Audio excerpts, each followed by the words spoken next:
Recorded in Chicago, Illinois with your hosts, Ken, Matt, Neal, and Jeff. This is Triviality. The cream of the crop! Hello, welcome to Triviality, the show where a lack of experience makes up for a maximum amount of effort that we put in every week. My name's Ken. My co-hosts are here with me today, Jeff, Neal, and Matt. How you guys doing? Just say the line, Ken. I mean, 75 episodes in, are you rebranding us, or what's going on? Forgive here? me for trying to make it a little more interesting for the listeners here. I'm hopped up today because my Collingwood Magpies are going to the grand final as of this recording. You mean my Collingwood Magpies? Our Collingwood Magpies? I've been a Collingwood fan since I was in diapers, Neal. Ken is trying to I'm still in diapers, absorb my essence and become me. Go Pies. That's Go all I'm Pies. saying. So yeah, basically they played my other favorite team, Richmond Tigers, in a winner-take-all going to the grand final, and they beat the defending champions by 37 points. So Now, what sport is this? Slam ball? I don't know. It's Let's Slam get ball, out of yeah. here. Well, maybe the reason we're so excited is because we have some great guests in the studio. Well, not in the studio, but Skyping into the studio today. First of all, we have Cruiserweight Champion Adam, Addy Lewis. How you doing today? I'm good, thanks. How are you? Good. Great to be here. Yeah, thanks for Skyping in from overseas. I know that's harder to Skype from a long distance than a short distance, so we really appreciate that. That's how technology works. well, right? it's the string of yarn. It's so long. I mean, I don't The even know how many system of miles. tubes? Yeah. Right, yeah. Well, I heard you had something new cooking up, and I wanted to question you about that. Addy's Proxy pub quizzes. Can you tell us a little bit about that? Yeah, sure thing. I'm a quiz addict from Scotland, and I'm also a quiz host. And since the start of this year, I've been running one of my pub quizzes online via email. I send it out via email and Facebook to anyone who wants to do it. And basically, I send out the quizzes and a list of rules which basically replicate the conditions in the pub. So basically, teams of up to 4, 75 minutes for 6 rounds of 15 questions, 90 in total. You send the questions back to me. I send you out your scores, and after a week or so, I'll publish a leaderboard of the final results. So it's the exact same quiz that I run in a local British pub. So you're essentially competing against people from all around the world, as well as the local regulars in the pub. It's a lot of fun. People seem to enjoy it. It is quite difficult, admittedly, but it's also quite accessible. I think even solo players, no one's ever got less than about 40%. Well, Addy's going to be playing today with Matt, I believe. Maybe they should be Team Transatlanticism. How you feel about that, Matt? I'm fine with Feeling a little emo A today? little today. Little Yeah. Death Cab for Cutie? I thought they were going to be Maddie. I don't like that. Oh, that is a good It's name. their celebrity couple name. Speaking of Intercontinental, we also have Intercontinental Champion Mike Cameron joining us again on the show. How you doing? I'm doing great, guys. Thanks for having me again. Welcome back. I think everybody knows you a little bit at this point. Thanks for coming back. You had a special kind of game format to host for us today, didn't you? I thought I'd try to change it up a little bit to see how it worked out. I know you guys are open to, different and interesting formats. I've been watching the Bloodsport. It's been really fun. So I thought I'd try something different if y'all were open to it. And we'll see how it, works out. All right, great. Well, let's toss it to the rules guy first, so he can explain the normal rules, and then you can explain the amendment to said rules. So, rules guy, take it away. The rules of the game are simple. 20 questions split into 2 rounds worth 10 points apiece. At halftime, there'll be a special swing round designed by this week's host. After regulation, players will enter the final round with the points that they've accumulated and will have a chance to wager 0 to 30 points on 5 categorized questions. At the end of the game, someone will be named the cream of the crop. The cream will rise to the top, oh yeah. Yeah, we didn't want to pay him for the amendment. So. Right. So why don't you tell us what's a little different today? The first round and the second round are 10 questions as usual, except there will be multiple answers available starting with question 2. Question 1 will be a flat 10 points as usual. Question 2 will be 1 point for each answer that you can name of the 2. And if you get both, then you get the additional 10 points. Okay, so basically the format will remain the same, except there will be an escalating point system in the first and second rounds. So basically, one answer for the first question for a total of 11 points, and then 10 answers for the 10th question in both rounds for a total of 20 points, escalating between the two. Correct. That makes sense to everybody? Yep. All right, Jeff and Neal, what do you want your team name to be today? Maybe in honor of the Magpies. Well, in honor of Ken's favorite team, you guys, the Magpies. The pie in the face? All right, I will relent. Yeah, because Jeff's favorite team is the arch rival of the Magpies, the Carlton Blues. So for today, you can wear black and Did white. you mention that this is the Australian Football League? I think people know by now, hopefully. Australian rules football. Yeah, there you go. All right, we have the Pies versus Team Transatlanticism. Well, that's going to be fun. Yeah. Yeah, you're gonna have to pronounce that a lot today. All right, Mike, you can take it away whenever you're ready. Okay, so question one in the first round is quite simply, what is the common name of the Mexican beverage made from water, ground rice, and cinnamon? Oh, We're locked in. you guys are locked in? Do you know this one, Addy? I have absolutely no idea. I'm teetotal, unfortunately. Doesn't usually stop me getting alcohol questions right, but in this case, I've no clue, I'm afraid. Here in Chicago, you could generally tell if it's an authentic Mexican restaurant if it has one of the big machines filled with horchata, which is our answer. Ooh. Locked in with horchata. Okay, I'll trust you. I'm sure what you wrote is spelled correct, but I believe the pronunciation drops the H. We said horchata. Yes, horchata is correct. Horchata, less correct. But that's okay. On next week's Spelled the same. episode of Pronunciation with Jeff. All right, so starting off with a solid 10 points with both teams. Okay, question two. To date, there are only 2 Major League Baseball teams to make multiple World Series appearances and not win any. What are they? Mm. We're going to lock in. You guys can talk. I was at a competitive quiz all day yesterday, an all-day quizzing event, and one of the best answers I gave of the entire day was knowing both teams involved in the 2017 World Series, which I suspect that probably very few people in the room knew, but of course, almost any American would know. So, yeah, my baseball knowledge is basically non-existent. So I've written down teams that I'm pretty sure have not won World Series, which are Mariners, Padres, Rockies, and Rangers. Padres lost in 98, and I'm not sure if they've lost another time. So I'm going to lock in with Padres and Rangers. Our first locked-in answer was the Mariners and the Pittsburgh Pirates, which we know won. Yeah. All I have to say is good job, Matt. It was the Rangers and the Padres. All right. Well done, Matt. I think my teammate well. So they have 11 points on the first question, and then 12. Yeah, we're up to 23. My favorite number. Okay, question 3. Held on July 18th, 1955, the Geneva Summit was a Cold War meeting of the Big Four, which saw President Eisenhower meet with the heads of state of what 3 other countries?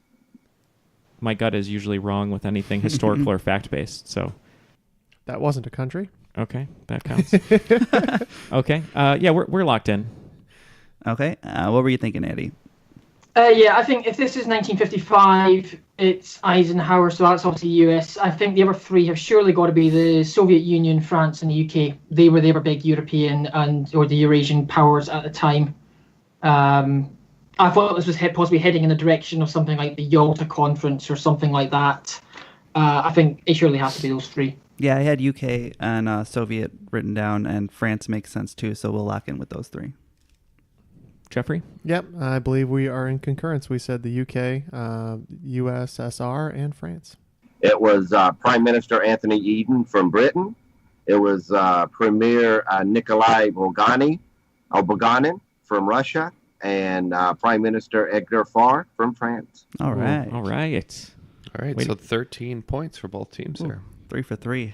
It's never happened to me before. Somewhat embarrassingly, I couldn't have named Anthony Eden as the Prime Minister at the time. I always get mixed up on... There was a huge number of UK Prime Ministers who are in a very short space of time in that period, and I always get mixed up between them all. That's okay. I couldn't name any of them. Some of us can't name all the U.S. presidents, so that's all right. All right, question 4.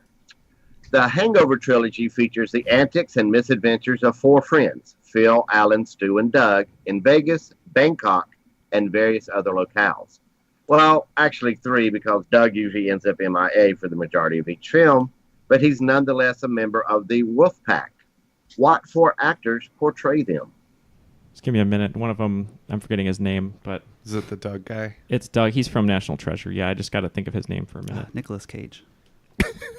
That's the guy. Sean Bean? No. Okay. If Sean Bean played Doug, I'd be seriously worried that Doug dies. Every in time each he movie. disappears, yeah. Scene Bean. Sean Bunn. Oh, what's his name? I borrowed the first two films on DVD from my friend like 2.5 years ago, and I've neither watched them nor returned them. The hacker. That's him. I don't. He talks really fast. We just watched You National Treasure. forced me to watch it. I didn't. That was really a year pay ago, attention. and we weren't paying attention. It was late. I didn't really want to watch it. We'll lock in with 3. They're 'cause in I'm not with gonna 3 do, yeah. answers. Okay. What is his name? This is my favorite thing in the world. And I right keep now. hearing Andy Bernard in my head over and over and over, and that's his character on The Office, and I can't come up with his name. I don't think it's Paul Rudd, but it's a Paul Rudd type. For the sake of time, I'm just gonna lock in with Zach Galifianakis, Paul Rudd, and Andy Bernard. So close. I know. So yeah, we had Bradley Cooper, Ed Helms, Zach Ed Helms. Galifianakis, and I can't remember the last guy's name. I feel like I don't know why Jamie's coming to me, but I think because I was just looking at a picture of Jamie Dornan from 50 Shades of Grey for some reason. So Who's staring at it? yeah, so those are our locked-in answers. The correct 4 answers are Bradley Cooper, Zach Galifianakis, Ed Helms, and the ever-elusive Justin Bartha. I did know Bradley Cooper. That one's annoying me because one of my friends is basically obsessed with the guy. All right, that's 1 point for transatlanticism and 3 points for pies. Yeah. Go pies. My favorite footy team. Question 5. Summarized in the famous Hadith of Gabriel, the 5 pillars of Islam are considered mandatory by the believers and are the foundation of Muslim life. What are the 5 pillars of Islam? This is not looking good for me so far. I've known one question. I actually think that is the Arabic word for that. I can't remember. I'm trying to remember because I'm Well, it's not going to help us, but I appreciate you writing down the Arabic word and the English word. You're welcome. But we just got to think of other words like this, and then so It's my favorite game that Neil plays. I don't know anything about this, but tell me some words. all right, we're locked in. All right. It's not that he cannot. He will not. Do you have any, Matt? Oh no, I wrote. If you got 1 or 2, then you can help him fill in the blanks Yeah. by going along a similar theme. I know the Christian holy virtues. I know all of those, but I don't know what the pillars of Islam are. I don't know if it's anything remotely similar. Truth, Yeah. faith, courage, chastity, fortitude, things like that. Those 5 sound good. We are locked in with our 5 then. Yeah, the only one I could remember offhand, and that's because I actually briefly worked with a charity, not for them, but like in conjunction with, called Zakat, which, if I'm not mistaken, is like charity or like community reinvestment, and I know that's one of the pillars of the Islamic faith. The other ones we put were honor, family, faith, and then truth, I think. Mm-hmm. So they are Shahada, or faith, Salah, or prayer, Zakat, charity, Psalm, fasting, and Hajj, which is the pilgrimage to Mecca. So 1 for transatlanticism, and you guys got 2? Mm-hmm. All right, so to recap the scores really quick, we have my Collingwood, Collingwood? Is that what it is? Come on, they're your pies. You know this. My beloved Pies coming in at 29 points, and transatlanticism, my favorite Death Cab album, coming in at 38. Okay, question 6. One of 4 new elements added in 2015, oganesson, is a synthetic chemical element that was added to group 18, or the noble gases, although it is variously predicted to be a noble gas as well, or to break the trend due to relativistic effects. What are the other elements or noble gases in group 18? I know 5 of them dead on. What Earth is the last one. Yeah, All right. we've got all of them. We're locked in. Feel free to talk out loud with Matt. All right, what are the 5 you got? Right, the 5 I've got helium, argon, neon, krypton, and radon. I don't suppose, do you have any idea what the last one is? Oh no, I'm not good at elements. Unless it's a Hondo. Hey, all right. Is it gonna be like a radioactive element? It is radioactive, yes. It definitely is. But it's not plutonium, uranium, or anything in that gas. Those definitely aren't noble gas. Those are metallic or the Those well, are heavy metals, Yeah. if you will. they're heavy metals, yeah. Dun, dun, dun, dun, dun. For the interest of time, I think we'll just need to lock in with those 5, unfortunately. And then my favorite Nirvana song, Lithium, as our 6th. I believe it's helium, neon, argon, krypton, xenon, radon, and oganesson would be the whole 7 in that group. Okay. Yep.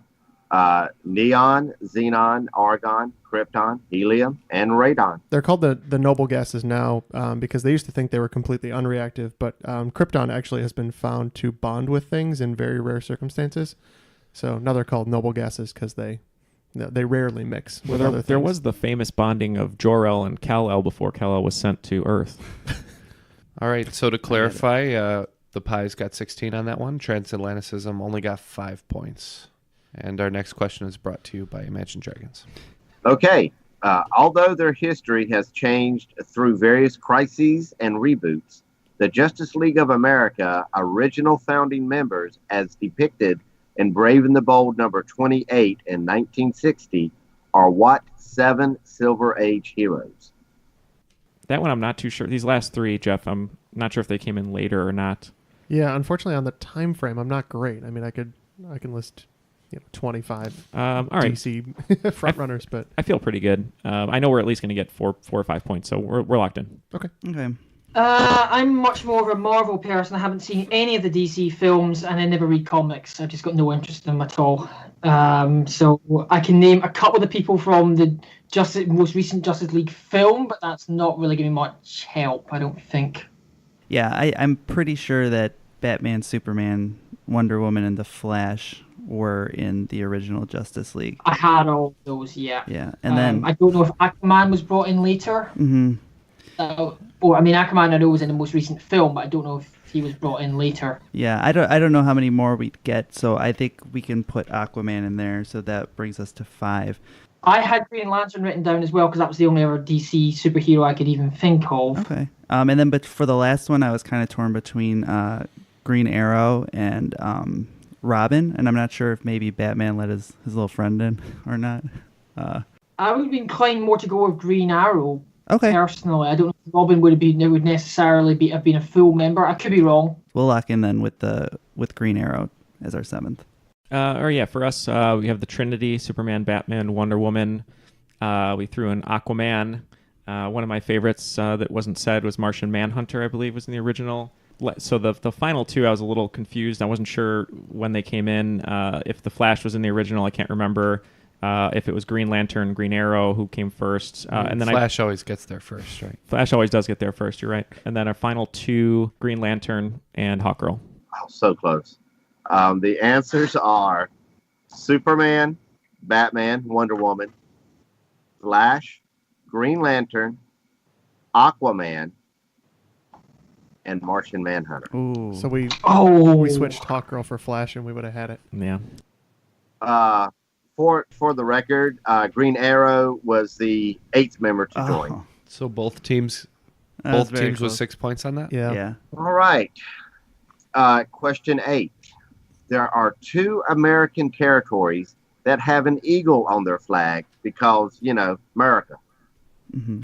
There are also 10 sovereign nations that depict an eagle in one form or another. Name 8 of those 10. Oh, my God. All right, this is all Jeff. I have no idea. 8 of the 10 countries that have a eagle on their flag? Correct. Yep. Oh, actually, I do know a couple of them. One of them, right? They used to. Oh. Those are just colors, Neal. You're doing great. You're doing great. For the record, I'm only certain of 2 of these. Oh, okay. But I'm taking educated guesses on the rest of these. So. You guys pretty much ready to lock in? Yeah. Albania has one, for example. Is there a condor or it's a two-headed bird? Right. It's either a condor or an eagle. I think it might be a condor, so that wouldn't count. I know that Guatemala has guns on its flag. I don't know if there's possibly an eagle, if it's a bird as well. Nicaragua, possibly, somewhere like that. I think we're basically picking... Again, likewise, you could say El Salvador as well. So we got El Salvador, Nicaragua, Guatemala, Austria, Mexico, Paraguay, Honduras, and Albania. A lot of these are American still, as in the continent. And I think a lot of them have Spanish descendants or Spanish relations. So that's kind of how I went with the whole list. Yeah, so Jeff wrote down Mexico, Spain, Paraguay, Honduras, Uruguay, Argentina, Guatemala, and if we get this question wrong, Jeff will be sent to Belize. Wow. According to my research and the list that I have Albania, Ecuador, Egypt, Kazakhstan, Mexico, Moldova, Montenegro, Serbia, and Zambia and Zimbabwe. Man, we are in the wrong area of the country. Now, Zambia and Zimbabwe both have what is technically an African fish eagle that they call it, but it still counts as an eagle. All right, Yeah. so that's 1 point for the pies and 2 for transatlanticism. Ooh, that was a tough one. Way to pull out Albania. Number 9, Stephen King has written 59 novels, many of which that have been adapted to the big screen. Name the 9 one-word title Stephen King books written under his own name or his pseudonym, Richard Bachman, that have been made into feature films under the same title. Neal's got migraine, but it might also be giving him superpowers, so we'll see what happens. I don't think this particular one is. Yeah, it's 50-50. Would you like me to rub some tiger balm on your neck? I might. Yeah, you might have to. Made it with real tiger. Okay, we're locked in. So we have Christine, It, Carrie, Firestarter, Langoliers, Thinner, and Misery. We had It, Carrie, Cujo, Christine, Firestarter, Dreamcatcher, Thinner, Misery, and then Tommy Knockers. The correct answers are Carrie, Firestarter, Cujo, Christine, It, Thinner, Misery, Dreamcatcher, and Cell. That last one is kind of a smaller movie. It did get a limited theatrical run, but it stars John Cusack and Samuel L. Jackson. Dreamcatcher's the one with the blood aliens, right? Is that okay? Yes, the ass weasels. So that's 8 for the pies and 6 for transatlanticism. All right. Okay, since its debut in 1964 and created just to fill space at a time of year with little sports news, the Sports Illustrated swimsuit issue has been an annual tradition and has grown into a major marketing franchise. For models, being the subject of the swimsuit issue magazine cover is quite a celebrated highlight. Including solo appearances and group photos, there have been 15 models who have graced the cover of the swimsuit issue. Name any 10 of them. I can tell you right now that being British, there's no possibility that I can even contribute to this at all. So We're locked in. Okay. I wrote down the only one I'm 100% sure is I'm sure Kate Upton did it one year. I know Marissa Miller's been in it a bunch. I put Cindy Crawford, but I don't think it's her. I think Chrissy Teigen might have done it. Serena Williams was on one year, I believe. I believe it was Serena. So I put Serena, and then I just put Anna Kournikova because I thought maybe she did one year. So those are, I guess, our final 1, 2, 3, 4, 5, 6. yeah, there's no. Well, Serena Williams and Kournikova, I could have worked in my head. That's why I was kind of asking about that. But other than that, yeah, nothing. Yeah.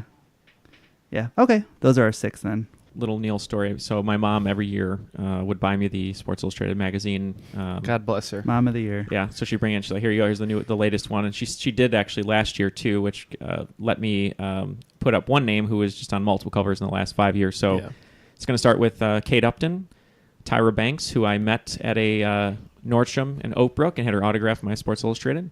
Elle McPherson, Heidi Klum, Miranda Kerr, Chrissy Teigen, Christy Brinkley, Kathy Ireland, Petra Nemkova, and Cheryl Teague. Of which I think we're only sure of about 3 of those. So Okay, with 2 covers apiece, we'll start with Yamala Diaz-Rahi, Carolyn Murphy, Elsa Benitez, Rachel Hunter, Rebecca Romaine, Veronica Varakova, Daniel Pestova, and Tyra Banks. And with 3 appearances on the cover each, Kate Upton, Kathy Ireland, Cheryl Teagues, Christy Brinkley, and Daniela Pestova. And with a record 5 appearances, Elle McPherson. All right, so at the end of round 1, it looks like the pies, my beloved Magpies, are at 56, And transatlanticism, 58. All Close right. game. Nice. Shockingly close. Yeah, riding that early streak to a lead and just kind of trying to hold on. Yeah, I'm hoping I can contribute more in the second half. I wasn't really much good for most of that. Okay, so for the swing round, I'm going to give you the year that a movie was released and 3 title chapters from the DVD or Blu-ray, and you just have to name me the movie. Now, I do want to point out that each of these chapters are consecutive. Like there are 3 consecutive chapters. I didn't jump around and, pick one. So, Okay. Okay. Number 1 from 2010, Kidnapping, The Safe's Combination, A Deeper Dream. Number 2 from 1987, Everyone Wants Junior, Junior's New Daddies, Breaking Up. Okay. From 2007, The Getting Place, Call It Frendo, Deal Gone Wrong. From 1978, Decorations, Dance Macabre, It Was the Boogeyman. From 1992, On Display, Here to Kill You, Deserves Got Nothing to Do with It. From 2009, Rescue Kevin, Old Man Fight, Dog Fight. From 1984, Little Sandwiches, It's One Louder, Isn't It? Clever or Stupid. From 1962, Out of the Woods, Mr. Arthur Radley, Let the Dead Bury the Dead. From 1999, Psycho Boy, A Near-Life Experience, Tyler Says Goodbye. From 2008, Right Choice, Watch the World Burn, Your Plan is Blackmail. Okay, looks like these guys have come up with 10 answers for 5 points apiece. Let's go through those questions again and see what they came up with. Okay. In 2010, Kidnapping, The Safe's Combination, A Deeper Dream. I mean, if you're going to dream a little bit deeper, we're thinking 2010 was the year for Inception. Mm-hmm. Yep, we also said Inception. It is Inception. Okay. In 1987, Everyone Wants Junior, Junior's New Daddies, Breaking Up. We weren't sure. We just figured Junior and the name being associated with the baby, so we just went 3 men and a baby. That's a good guess. I couldn't stop thinking about Danny DeVito and Arnold Schwarzenegger in the movie Junior, so we said Junior. The correct answer is Raising Arizona. Oh. Oh, it's the one Coen Brothers film I haven't actually seen. Of course it is.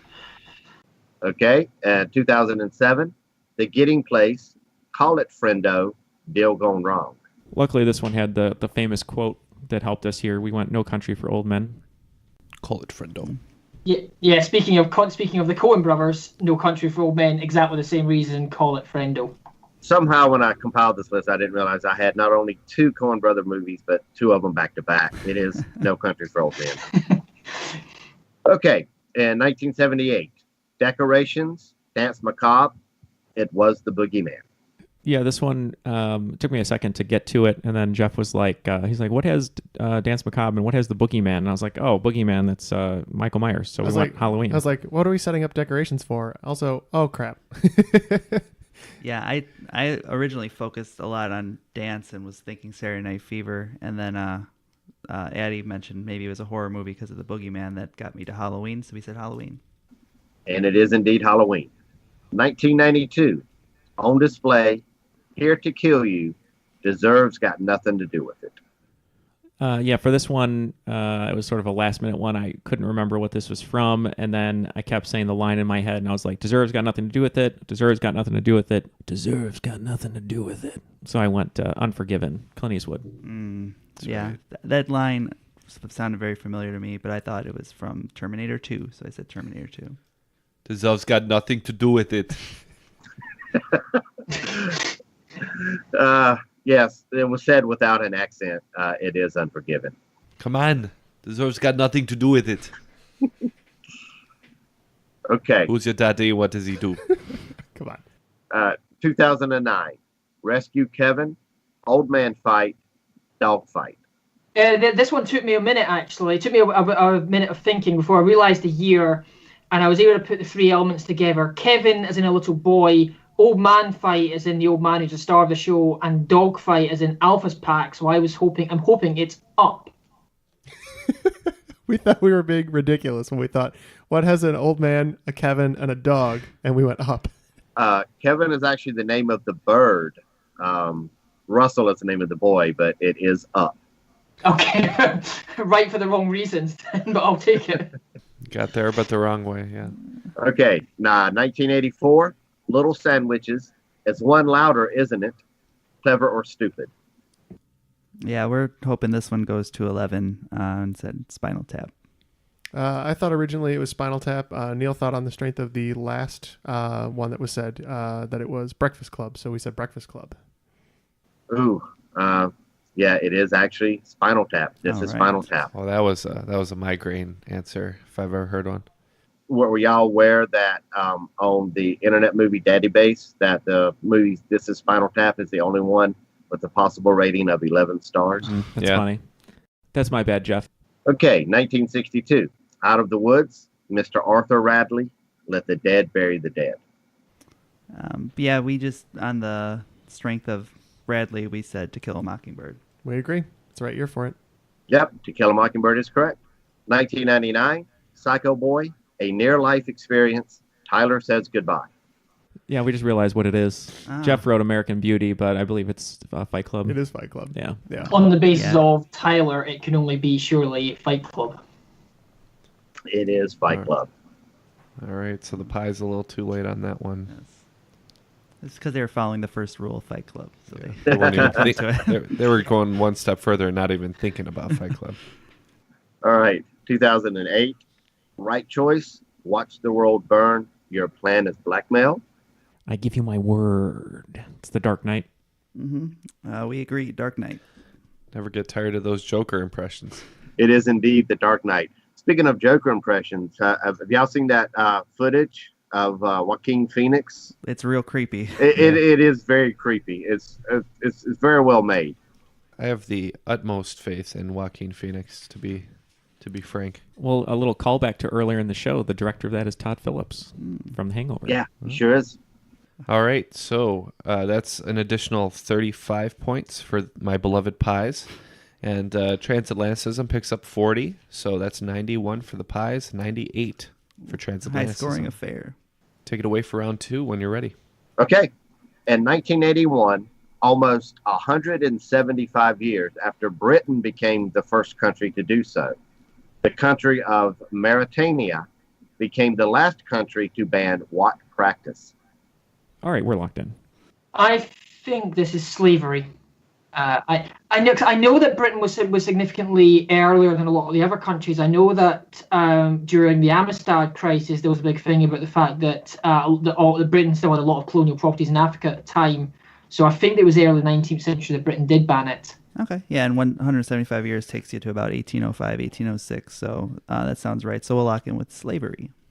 We feel that the UK was the first to ban slavery. And slavery is correct. All right, 11 points apiece. Okay, and this is where you see some of the categories will start to mirror each other from round to round.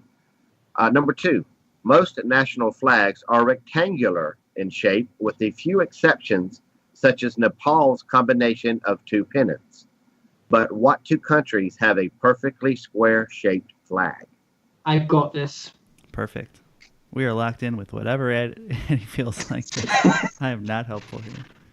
This one's really going to bug me. Is it like Indonesia or... Not that I know of. No. Ohio. Ohio is funny. It's not square-shaped, but you know that. Yes. Man, I'm going to sit here all day and I'm not going to get it. So. No, you're All not. right, let's just take the points. We're going to go Switzerland. Stay neutral. And I will I'll hold my hand up if it's wrong, but Switzerland is definitely right, and I'm hoping it's the Vatican City is the other one.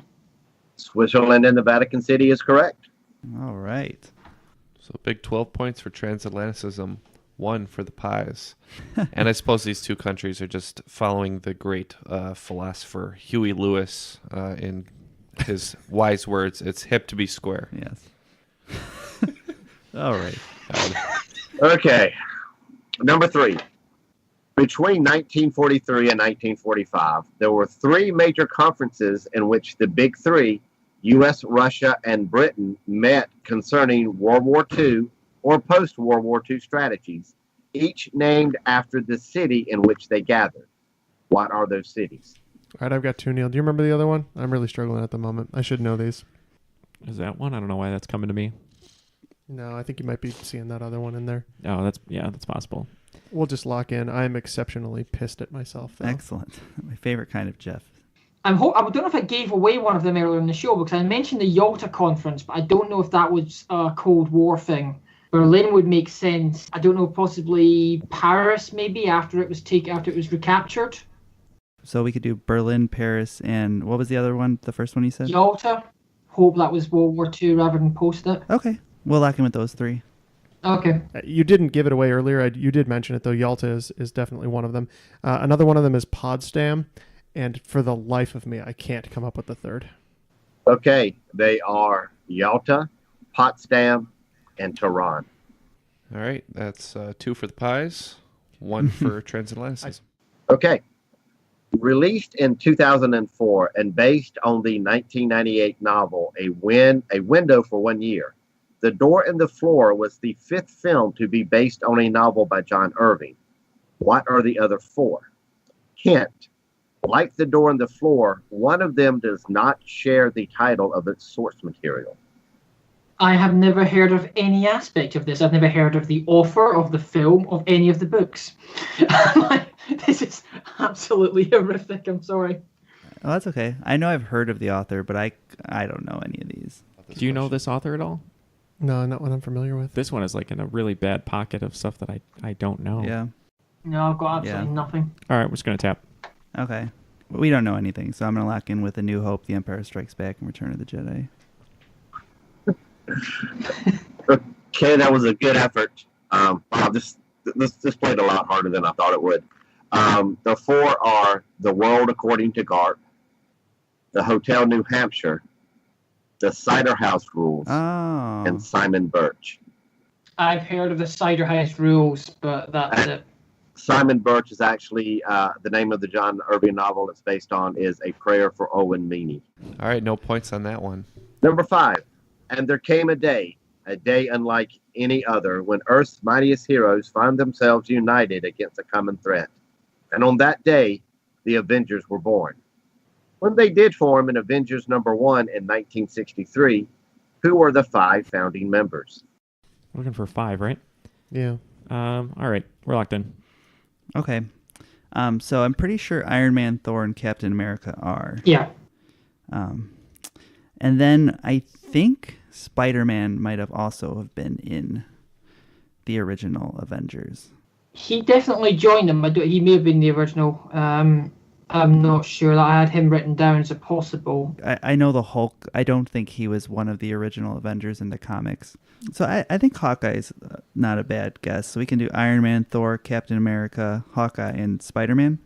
Yeah, cool. Unless you feel that Black Panther might have been in the original set. Would that were? Yeah, I think there would be pushback in 1960s if they added him originally, possibly. So we'll lock in with those 5: Iron Man, Thor, Captain America, Hawkeye, and Spider-Man. All right. Well, we're thinking the same thing with Captain America, Thor, and Iron Man, but we also added the Hulk and Ant-Man. Mm-hmm. Can I take a guess on this one? Sure, go ahead. I think it's Mr. Fantastic, Ant-Man, Vision, Cap, and Thor. There's so much wrong with that answer. Although all of you got some, but nobody got all of them. And I know this was a tricky question, unless you're like a real comic book nerd like me. And I won't even go into trying to correct everything that was said, trying to answer it. I'll be like Wolverine and Spider-Man, but that's okay because 5 founding members are actually Iron Man, Thor, Hulk, Ant-Man, and Wasp. Captain America actually didn't join until issue 4 when they famously found him frozen in the iceberg and thawed him out. That makes sense. Okay. All right, so that's 4 for the pies and 2 for transatlanticism. Okay, number 6. For the heist that is central to the plot of Reservoir Dogs, 6 strangers are recruited and assigned colorful nicknames. But then almost everyone knows that.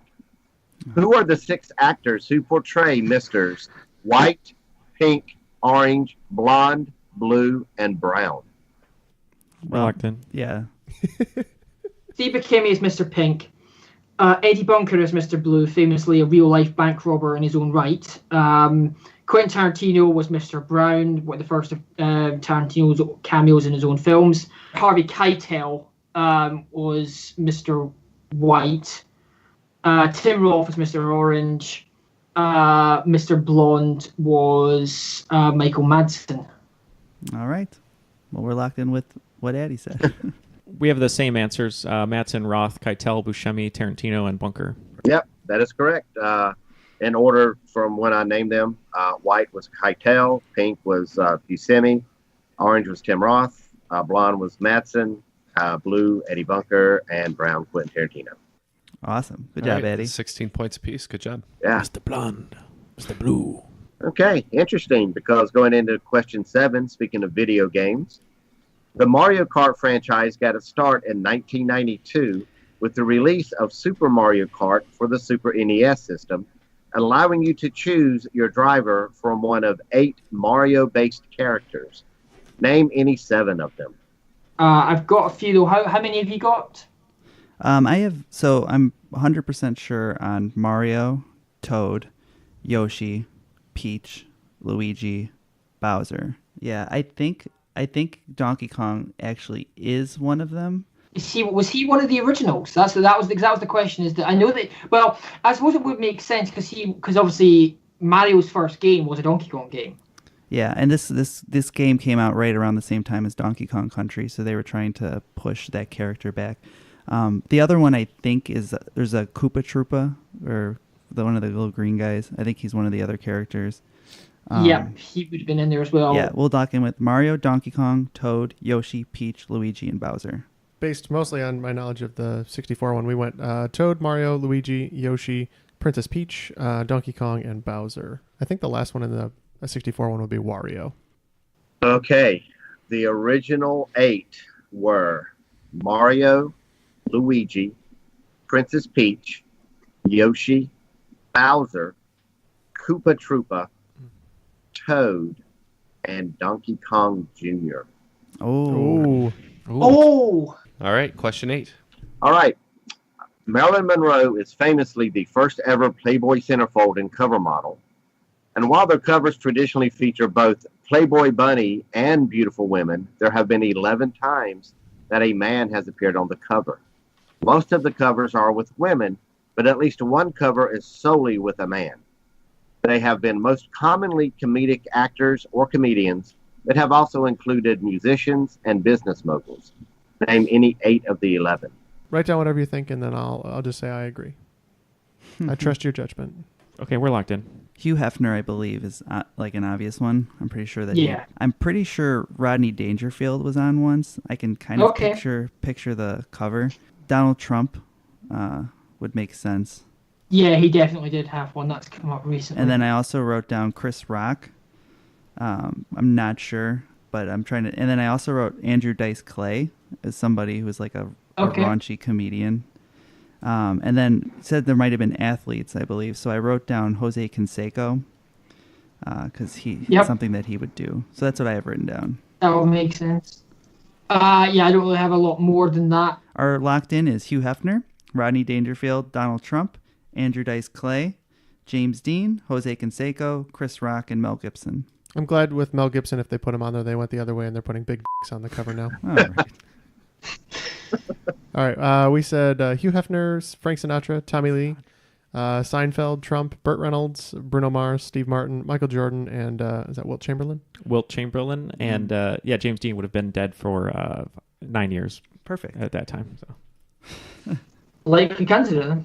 Okay, in order chronologically, they are Peter Sellers, Burt Reynolds, Steve Martin, Donald Trump, Dan Aykroyd, Jerry Seinfeld, Leslie Nielsen, Gene Simmons, Seth Rogen, Bruno Mars, and Hugh Hefner. He was the one who was on there last year by himself after his death. I assumed he was memorialized on the cover at some point. So we got 2. Yeah. We got 6. Yeah.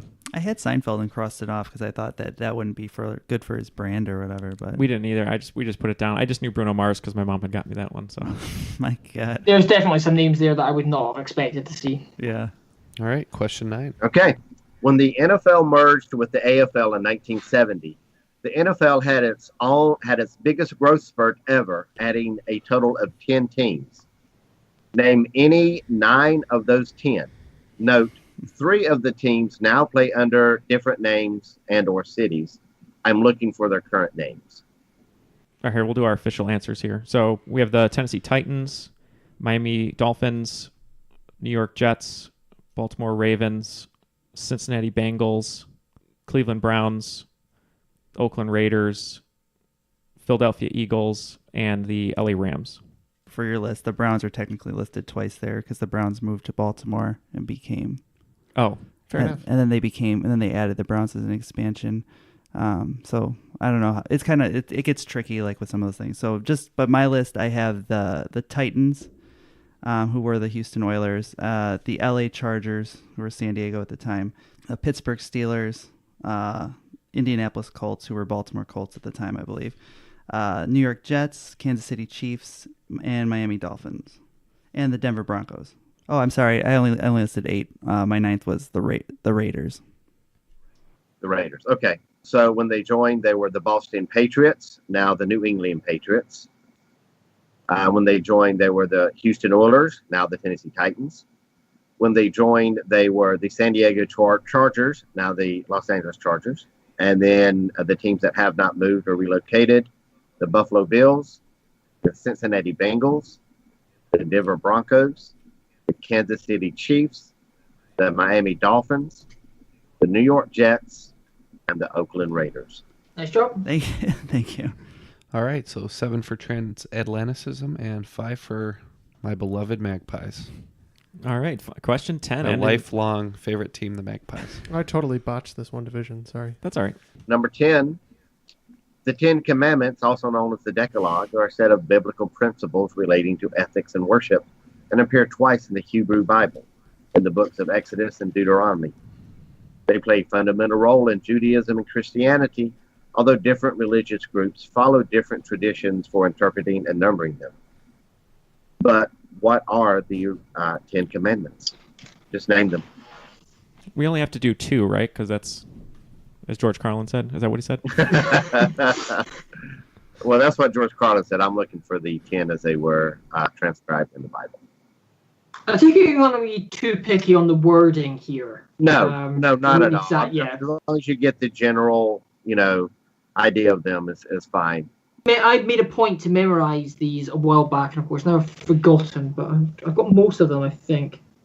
I have 5 that I'm pretty sure on. Who are we coveting here? Is it him or is his? This is too much. You just want to read through 10, just those 10 all the way through, then we'll lock in with that. Okay, these, good luck trying to get these in order. I am the Lord thy God. Thou shalt not commit adultery. Have no other gods before me. Thou shalt not kill, steal, covet. Thou shalt not make brazen idols. Honor thy father and thy mother. Respect the Sabbath.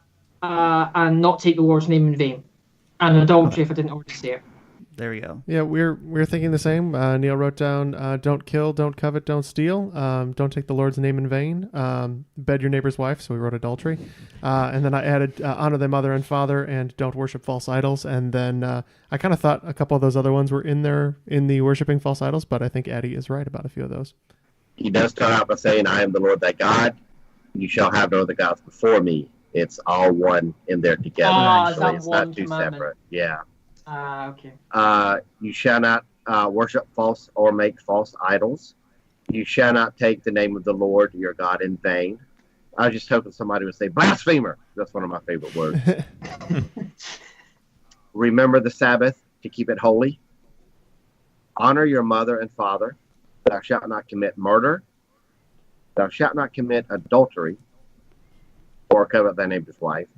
Thou shalt not steal. And thou shalt not covet thy neighbor's possessions. And I can't believe that nobody started out with the most simplest one that everybody does almost every day. whether they mean to or not. They shall not bear false witness against thy neighbor, simply to lie. All right, Ken is going to tabulate the scores before going into the final round, which will be our normal format. But Mike, thank you for trying this new format on us. It was a lot of fun with the scoring. Oh, definitely. Good. It's nice to get partial credit when you're kind of right. Yeah, there was only one question where nobody got any points. Yeah. All right, so with that last question, 9 points added to the team Transatlanticism and 7 added to the Pies. So that brings the Pies to 149 and Transatlanticism to 164 going into the final. So the final 5 questions, going back to one of my favorite anthology TV shows, I've decided to title You're About to Enter the Fifth Dimension. Ooh.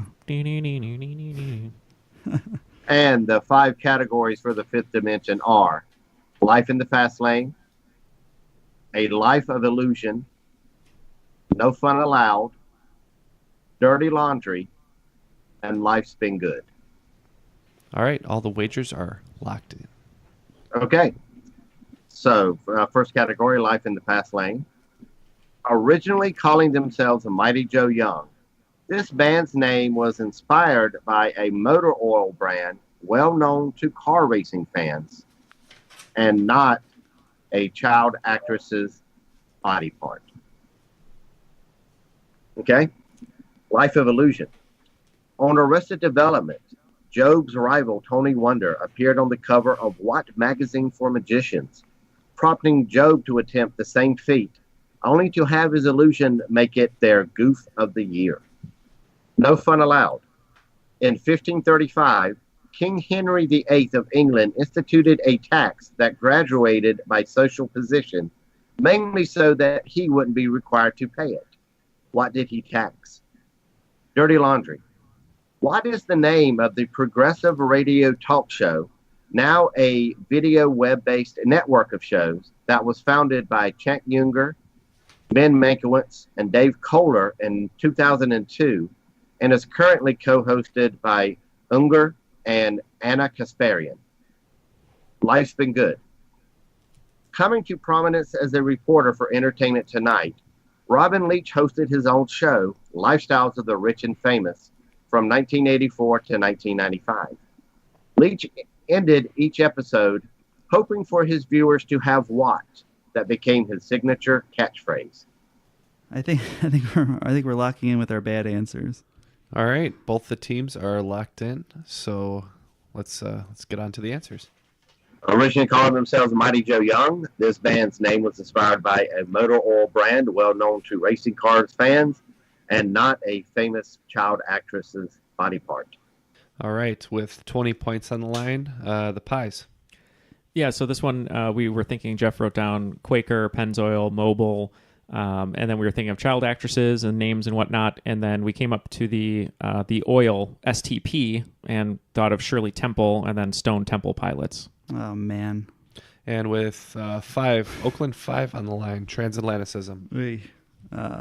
Not good. We had nothing. Nope, nothing at all. If we could have got to STP, that would have been helpful. But we wrote down Nickelback. It is Stone Temple Pilots. Look at this Nickelback. Okay. On Arrested Development, Job's rival, Tony Wonder, appears on the cover of What magazine for magicians, prompting Job to attempt the same feat, only having his illusion to make it their goof of the year. All right, 15 points on the line for the Pies. Not to be confused and a bit contentious, the name of this particular magazine and the goof of the year, that would be Poof. And another Oakland 5 for Transatlanticism. I've never seen this show, so this was absolutely no help at all, unfortunately. And I've seen it, but I don't remember in that great a detail. I said Popular Magician. It is indeed Poof. Rough. Okay. In 1535, King Henry VIII of England instituted a tax that graduated by social position, mainly so that he himself would not be required to pay it. What did he tax? All right, another Oakland 5 on the line for the Pies. Yeah, we weren't sure. We just kind of thought, what is something that the people who are in poverty would be eating or drinking. So we thought beer, bread, and things like that. And we just figured maybe he drank wine, so he didn't like beer. So we said beer. And 15 for transatlanticism. I know that Henry VIII did that. The prototypical version of tennis was implemented around about that time. Royal tennis, or it's not the game we know today, but it was an original version of it. Came in about that time, so that's why we were thinking more pastimes. But I think you can be right going for food and drink. Yeah, and we locked in with singing. So if this tax was still going on today in America, I believe that Ken would actually have the highest tax to pay, and because it was beards. Oh. I can't afford it. I've heard something like that before, but would never earlier. Jeff would pay a very moderate tax. I'm the only one without a beard here today. Yeah. Tax-free. Okay, Dirty Laundry. What is the name of the progressive radio talk show, now a video web-based network of shows, that was founded by Cenk Uygur, Ben Mankiewicz, and David Kohler in 2002, and is currently co-hosted by Uygur and Anna Kasparian? All right, 15 for the pies. Knowing Cenk Uygur, he's pretty famous for founding the Young Turks. It's 10 for transatlanticism. Yes, we will be losing 10 on this question. We put TMZ. Yeah, it is often times abbreviated to TYT, not TMZ, though, because it is the Young Turks. All right, and finally, coming to prominence as a reporter for Entertainment Tonight, Robin Leach hosted his own show, Lifestyles of the Rich and Famous, from 1984 to 1995. Leach ended each episode hoping for his viewers to have what? That became his signature catchphrase. All right, 20 for the pies. Remember watching this as a kid on the couch on TV and always hearing champagne wishes and caviar dreams. Yep, that sounds correct. I just said have riches. Again, my American TV knowledge this is just not my wheelhouse at all. Yeah. And losing 10 points on that one, transatlanticism. Yes, it is indeed. Champagne wishes and caviar dreams. At the end of the game, it looks like transatlanticism has dropped 45 points, all the way down to 119. And today's cream of the crop will be my beloved pies, picking up 65 points to end at 216. You are the cream of the crop. I am the cream, the cream of the crop. What a swing. Well done. Yeah, so the migraine medicine, first half, very detrimental. Second half kicked in. Just the final. None of those questions, they were, a couple of American TV ones. American. It was all American stuff mostly, except for one British one, which I didn't know. For us foreigners, that's really tough. Well, yeah, and I think with our format specifically on this game that stayed the same today, the swing round and the final round. With the final round, when the categories are mysterious that way, sort of in the mode of Matt, we just kind of swung for the fences. It could have gone horribly wrong. So we just lucked out today. I want to thank both of our guests for joining us. Mike, thank you for Skyping in, first of all, and hosting this great game. Well, no worries. Thank you. I hope you guys enjoyed it. Hope it came out okay, and it was a pleasure to do so. We certainly did, and of course, you're welcome back anytime. And Addy, thank you for Skyping in all the way from sunny Scotland. We appreciate it. Thank you very much appreciate that. If you're wanting to find if you want to have a go with my international pub quizzes, by the way, if I can just say that, then you can find me on Facebook if you search for Addy's Proxy Pub Quizzes, ADDYS Proxy Pub Quizzes. I've got a Facebook page, I've got a fan group as well, so you can talk about the quizzes, and I've also got a Patreon as well, so I do bonus rounds for my Patreon supporters if anyone's interested. So please feel free to check that out. Yeah, certainly. Please do check that out, and check us out on Facebook and Patreon, and of course, please try to join the crop. And in ascending beard order, Neal, Matt, Jeff, and myself, Ken, we thank you. That was Triviality. This is DVD. It's a movie on a disc the size of a CD. The picture is twice as sharp as VHS. The sound is infinitely clearer. It looks and sounds like you're at the movies, but you can experience it at home. DVD. See how good a movie at home can be. With over 3,000 titles to choose from, make sure you see your next movie on DVD. Yeah.